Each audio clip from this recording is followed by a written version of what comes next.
La puerta del establo ya estaba cerrada cuando Adrián Calegua cruzó el umbral. Y durante un segundo terrible, pareció como si él fuera la razón por la que estaba cerrada. Una joven estaba sentada sobre la paja, con las rodillas apretadas contra el pecho, vestida únicamente con una camisa desgarrada y sucia que apenas cubría sus muslos. La luz del sol se filtraba por las rendijas de las tablas y caía sobre sus piernas desnudas, revelando moretones en tonos amarillos y morados que aún no habían tenido tiempo de desvanecerse. Se estremeció cuando la sombra de Adrián cayó sobre ella, como si esperara que el siguiente golpe viniera de él. Adrián se quitó el sombrero con lentitud, cuidando cada movimiento para no asustarla. Primero notó el pestillo de la puerta.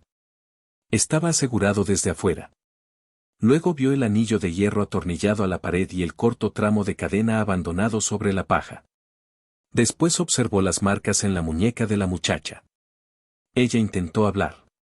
No pudo. Tragó saliva. Forzó las palabras en un susurro quebrado. Mi padre. 3 veces al día.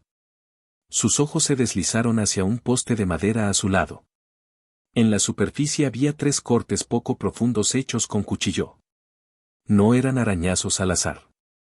Eran 3 marcas, perfectamente espaciadas. Mañana. Mediodía. Noche.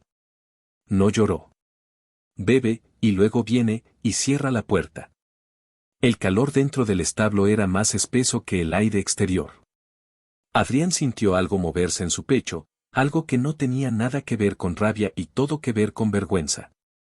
Conocía a Horace Blackwood desde hacía años, un comerciante de caballos de poca monta con debilidad por el whisky y las cartas en el Silver Spur Saloon de Rat Hollow. Horace le había dicho que su hija era enfermiza, inestable. En el pueblo se murmuraba que sus deudas crecían demasiado rápido, y que el nombre de una muchacha en una escritura podía silenciar a los acreedores. Lo que Adrián veía en ese establo no era enfermedad ni locura. Era control. La joven se llamaba Elena Blackwood, tenía 18 años, edad suficiente para saber lo que quería. Pero en Dry Creek County, una hija soltera seguía viviendo bajo la sombra larga y dominante de su padre. Y ella miraba a Adrián como un animal atrapado mira al hombre que sostiene una cuerda, esperando descubrir de qué lado de esa cuerda se encuentra. Afuera, las botas crujieron sobre la grava. Horace regresaba del pozo. Si Adrián se marchaba ahora, Elena marcaría 3 cortes más antes de que terminara el día. Si se interponía entre padre e hija, estaría entrando en una pelea que la ley de Rat Hollow quizá no vería a su favor. Adrián ya había visto a un hombre borracho destruir un hogar antes. Y se había odiado por permanecer en silencio. No iba a repetir ese error. Así que la pregunta que aún flota sobre aquella tarde ardiente es simple. Cuando un hombre encuentra a una joven encerrada en un establo por su propio padre, ¿obedece la ley, o la rompe? Horace Blackwood se detuvo a 3 pasos de la puerta cuando vio a Adrián allí. Dejó el balde en el suelo con suavidad. Sonrió, pero la sonrisa no alcanzó sus ojos. Se pone dramática con el calor, dijo, limpiándose la boca con el dorso de la mano. Tiene un carácter salvaje.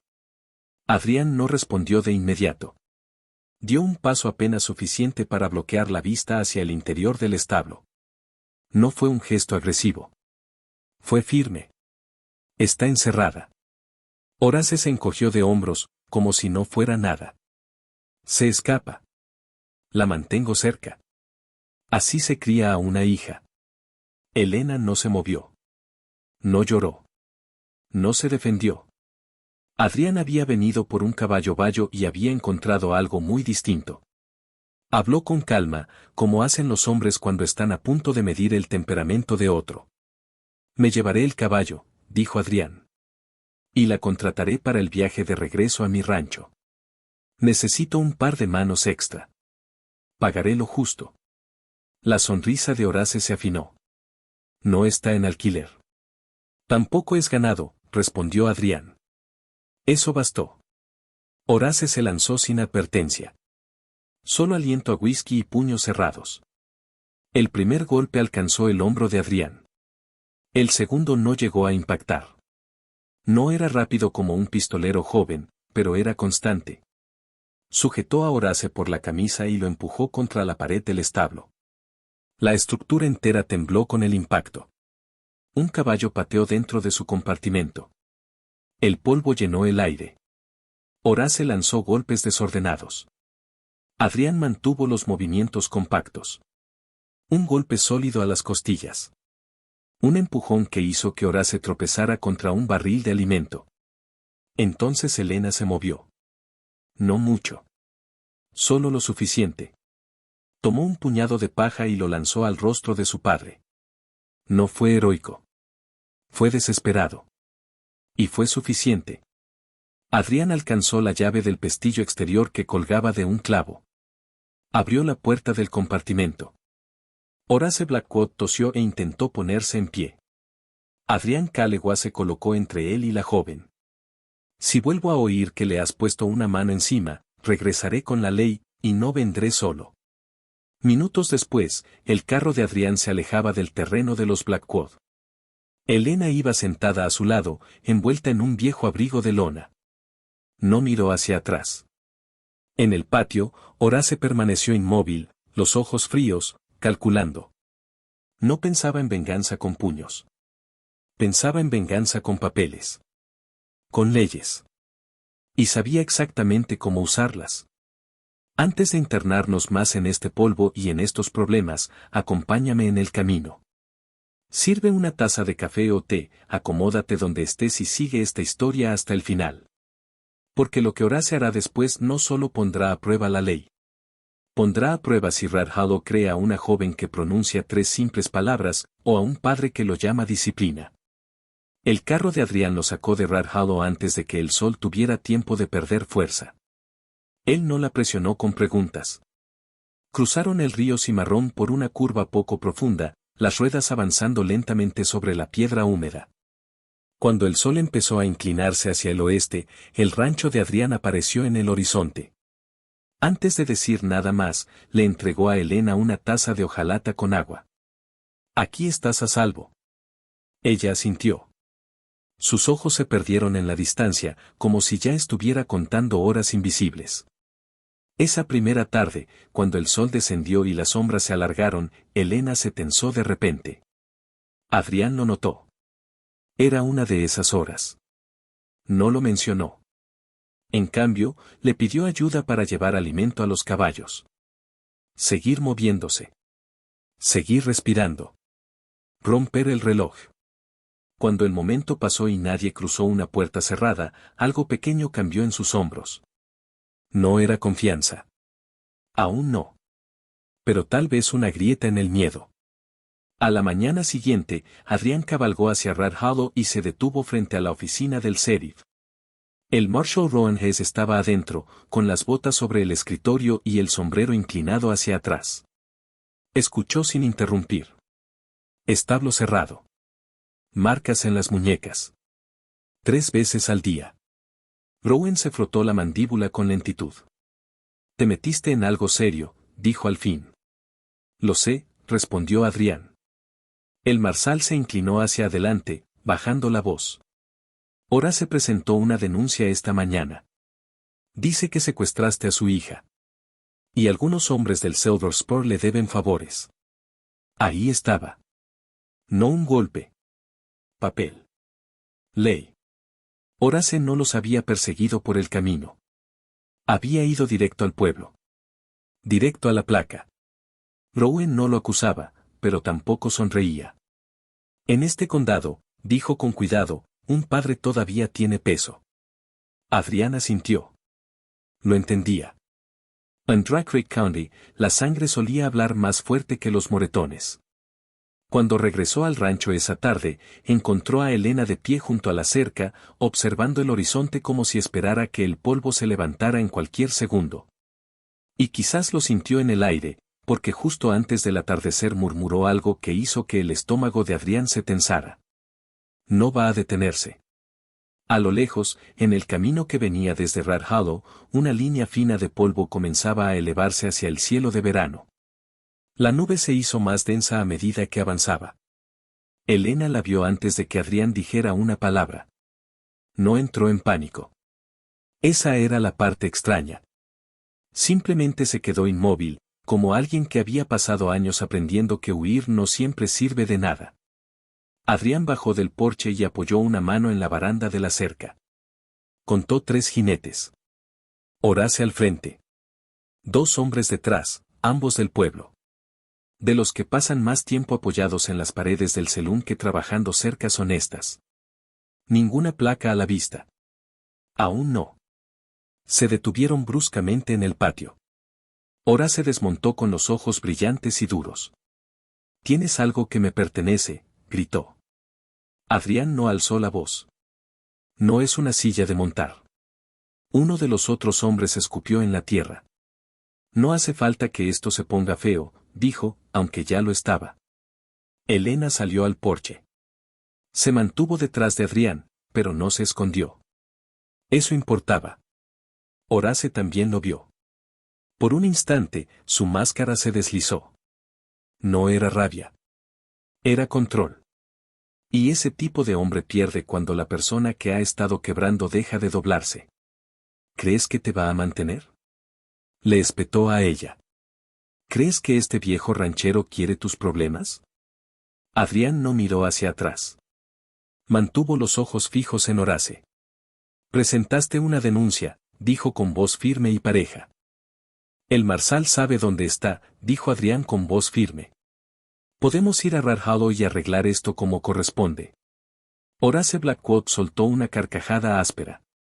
Arreglarlo aquí, respondió, dando un paso al frente. Todo ocurrió rápido. Un empujón. Un golpe lanzado sin aviso. Uno de los hombres contratados intentó rodear el porche por el costado. Adrián reaccionó primero. Embistió a Horace con el hombro y ambos cayeron al polvo. No hubo disparos. Solo puños, respiración pesada y tierra crujiendo entre los dientes. Horace peleaba desordenado, furioso, desesperado. Adrián peleaba con calma y precisión. Un golpe limpio abrió el labio de Horace. Otro lo dejó tendido boca arriba. El segundo hombre retrocedió cuando Elena agarró un poste de la cerca y gritó que se detuvieran. No fue un grito débil. Fue fuerte. Claro. Y eso cambió algo. Horace quedó tendido, mirando el cielo, el pecho subiendo y bajando con dificultad. «No entiendes», murmuró, sangre en la comisura de la boca. Ella lo firmó. Adrián se quedó inmóvil. ¿Firmó qué? Los ojos de Horace se movieron hacia Elena. Demasiado tarde. Una grieta en su historia. Un error. Los otros 2 hombres intercambiaron miradas. Ya no era solo una hija que había huido. Era papel. Algo escrito. Horace se incorporó lentamente, limpiándose la sangre con el dorso de la mano. Esto no termina aquí, dijo, con voz más baja ahora. ¿Quieres ley? Bien. Llevémosla al pueblo. Montó sin añadir otra palabra. Los 3 jinetes se alejaron rumbo a Rat Hollow, levantando polvo una vez más. Elena bajó del porche despacio. Me obligó a firmar algo, susurró. Y por primera vez, Adrián comprendió que no se trataba solo de 3 golpes al día. Se trataba de tierra. Y la tierra en Kansas podía provocar guerras que los puños jamás iniciarían. A la mañana siguiente, Rat Hollow se sentía distinto. No más ruidoso. No más violento. Solo más pesado. Horace estaba dentro de la oficina del Marsal, con sangre seca en el cuello de la camisa y orgullo aún firme en la voz. Elena permanecía a pocos pasos, las manos quietas a los lados. Adrián no habló por ella. Se colocó a su lado. Eso bastó. El Marshal Rowan Hess extendió el documento sobre el escritorio. Una transferencia de propiedad. La pequeña parcela que había pertenecido a la difunta madre de Elena, junto al río Cimarrón. Firmado. Pero firmado bajo miedo. Firmado por una joven encerrada en un establo 3 veces al día hasta que dejó de resistirse. Horace intentó llamarlo asunto familiar. Rowan lo interrumpió. Esto no es criar a una hija. Esto es una puerta cerrada con cadena.